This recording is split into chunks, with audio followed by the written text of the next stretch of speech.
درنو زده کوونکو، بیا مې هم نیکې هیلې او سلامونه ومنئ. د تورو د ترانې په لړۍ کې بیا هم د یوه بل توري وار رارسېدلی او غواړم چې دغه ترانه تاسو سره شریکه کړم. دا ځل انتخاب شوی توری یا نوبتي توری ف توری دی او له سین سره یې فرق په تلفظ کې دی چې تاسو کله ژبه د پاس غاښونو بیخ ته ایسئ تلفظ کېږي، یعنې ف. ثواب. دا پیغام د هر کتاب دی، ښو کارونو کې ثواب دی. ښه شاګرد وایي درسونه، هیروي عبث کارونه.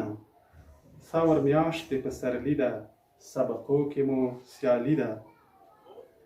دا حدیث د خوږ جانان دی، نظافت جز د ایمان دی. چې حارس وي نه مړیږي، د هر چا کور ته درېږي. چې حارس وي نه مړیږي، د هر چا کور ته درېږي. کوڅه تل پاکه ساتمه، کثافات ترې ټولومه. زده کوم د سبق توري، د اسمان ځلانده ستوري. د ث د ترانې اساسي یا بنسټي کلمې دا دي. ثواب هغه کلمه چې دا توری په سر کې راغلی. دویمه کلمه هم کثافات ده، یعنې هغه خاورې او خځلې چې د غورځولو لپاره ټولېږي او د استفادې وړ نه وي. په دې کلمه کې د ث توری په منځ کې راغلی.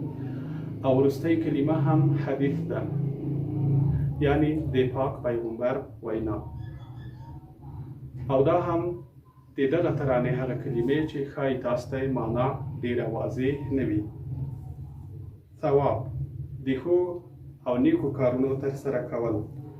عبث یعنی بې ځایه کارونه کول.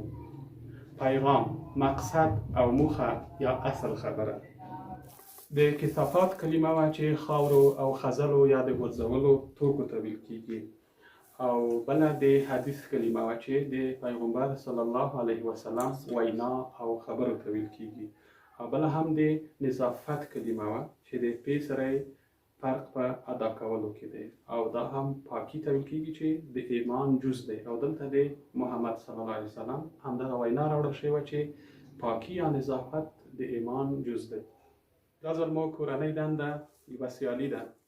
سیالي هغه 15 لارې چارې دي چې تاسې کولی شئ خپلو ملګرو او کورنیو ته یې وړاندې کړئ چې څنګه کولی شي له خپلو کورونو او کوڅو څخه کثافات په ښه ډول راټول کړي او د ژوند له ساحو یې لرې کړي څو ښاروالۍ ته اسانه په لاس ورشي او لرې